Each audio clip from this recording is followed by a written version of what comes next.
How a black swan teaches her husband to treat her.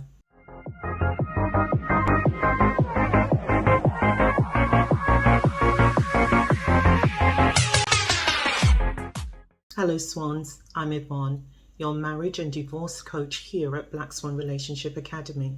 And today we're going to look at how a black swan teaches her husband how to treat her. What we're effectively looking at is how we communicate with each other, how we communicate with our husbands, our boos, our significant other, whoever they are. But communication is key. Without communication, everything in the home breaks down, and we don't want it to get there. Before it becomes stalemate with the two of us going to our separate corners and nobody is prepared to come out of it, there are a few things that we can do before the situation gets there. And one of the things that we need to do, we can educate our significant other, our husbands, in how we want them to communicate with us. We let them know what is important to us. We let them understand that they treat us in light of how they want to be treated and how they want to be spoken to. So if they don't want someone yelling and shouting at them, then they wouldn't come at us yelling and shouting. What they would do is they would come respectfully and say what it is they need to speak, and they can say what it is they need to say without it being in a combative manner. And that can only happen when we first communicate this. And this is something that we have got to do to communicate effectively with our significant others so that they understand. Please hear me that there's some of the points that I'm giving here. It is not going to be applicable to everyone, because some people, their relationships, it doesn't matter what it is they do.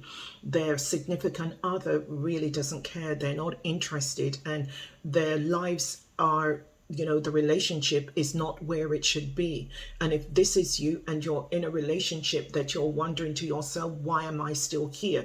I've been here for whatever length of time and nothing is changing. In fact, it's getting worse. What I suggest you do is to get in contact with a counselor or with a therapist who will be able to aid you in, making the right choices for where you need to be. But if that is not you and your relationship and everything in it is okay, but every so often you have these little skirmishes and you're making your request and you're feeling that you're not being heard, it could be just a case of where you're not communicating effectively with him. And in order for that to happen, there are a few things that you need to do. One of the things that you do is to don't let the situation get away from you. In other words, if something has happened and he has said something and you don't like what has been said, and you are not able to correct it immediately because you're not in a place to do so, don't let it go no more than 24 hours. If you can do it within a couple of hours, brilliant.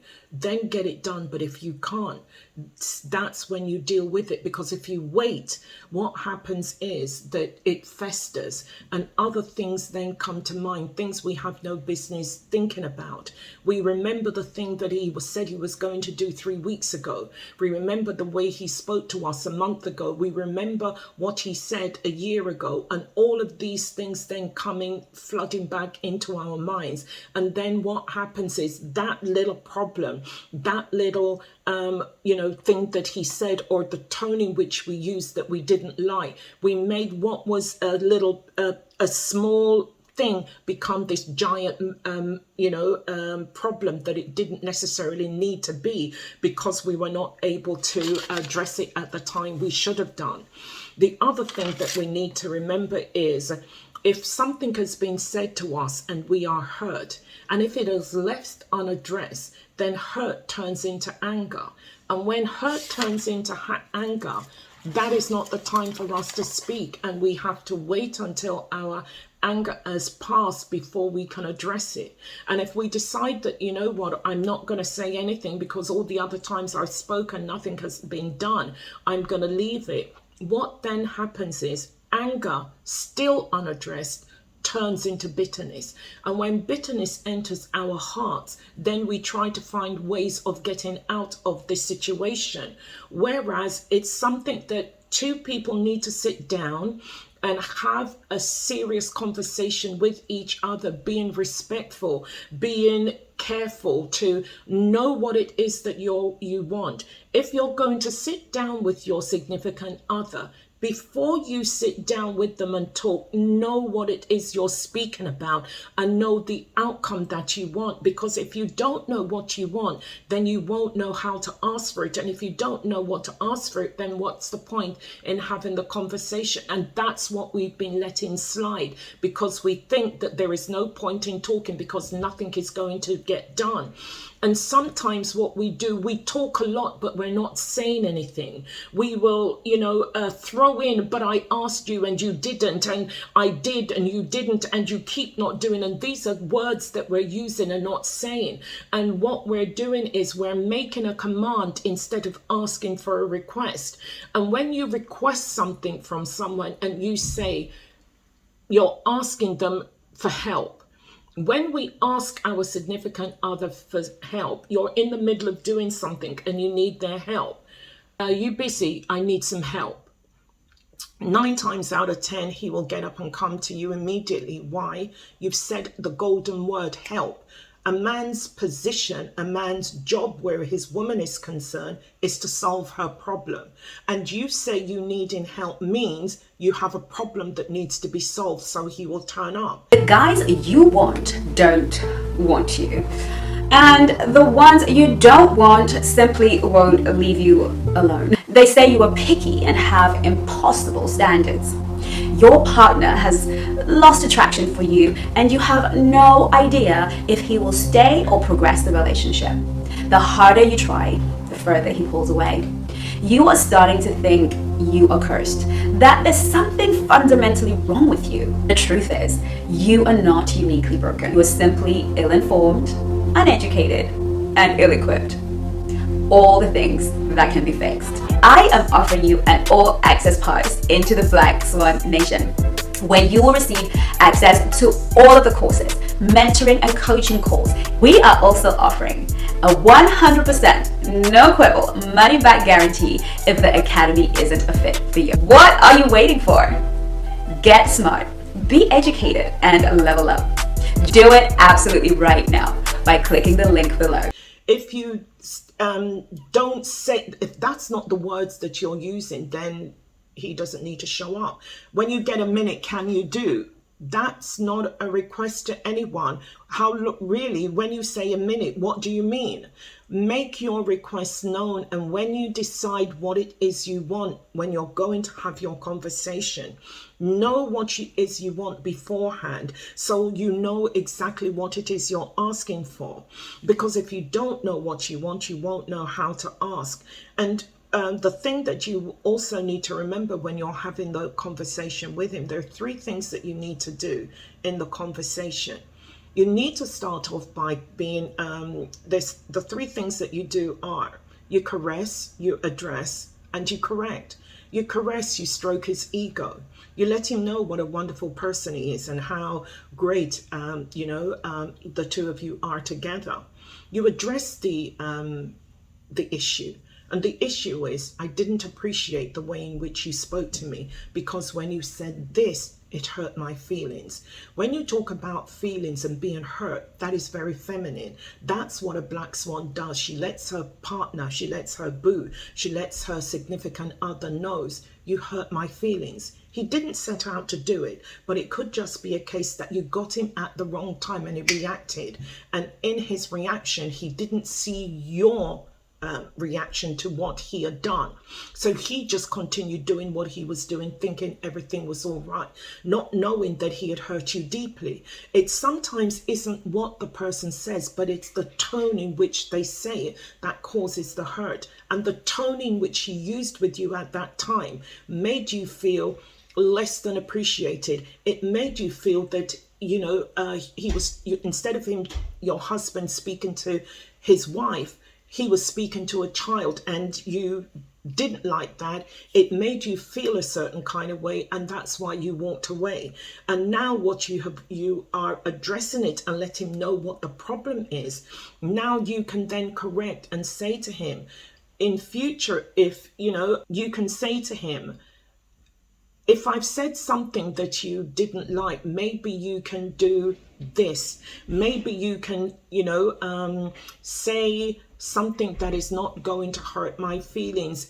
Watch the tone in which you are reacting to me in when you say something, because you don't, when we're speaking, we hear the voice, our own voice in our head. We hear what the other person say to us, but unfortunately we don't hear tone. We don't hear the sound of something, how it sounds to the other person in our listening. Years ago, I was working somewhere, and in this job that I was working, I went over to one of my colleagues and I said something to her, something along the lines of, "So what are you going to do for lunch?" And she turned around and blasted at me and said, "How dare you speak to me like that? Who do you think you were?" And at the time, I think I must have been about 19, 20, and I was beside myself because I thought I just asked for something simple. What are you doing for lunch? And she blasted me. And it took me a long time to understand, because I didn't say anything. I, at the time, and sometimes can still be silent, and I let loads slide and I don't address things at the time that I should, and I didn't address it. And it wasn't until years later that I understand, and I'm understanding tone. And tone is very important when we're speaking to people, because we think we're saying one thing to us sounds a certain way, but to the person within our hearing, that's not what they're hearing. It's coming across, gruff. It's coming across like, who do you think you're speaking to? And when we hear that, there are two things that we want to do. We want to either fight or flight. And when it comes to our boo, that's not what we want to do. We want to make sure in the future that when they are speaking to us, they're speaking in a manner that is going to be agreeable for us both.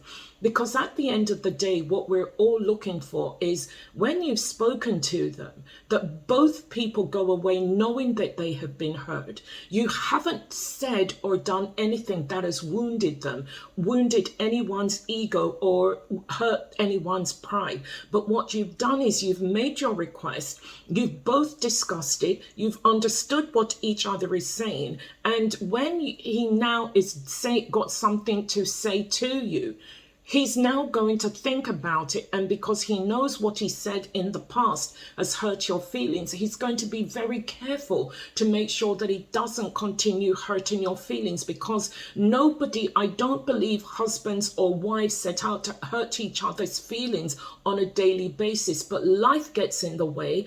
And when, we're in the middle of something, we're doing something, and somebody comes and interrupts you, you're jarred a bit, and you think, oh my gosh, I shouldn't have said that. And because you realize that if you don't, and because they don't say something, things left unsaid, and then the next thing you know, so instead of all that going on, if you're in the middle of something and she speaks to you, or you need to speak to him, don't do it when he's watching sports.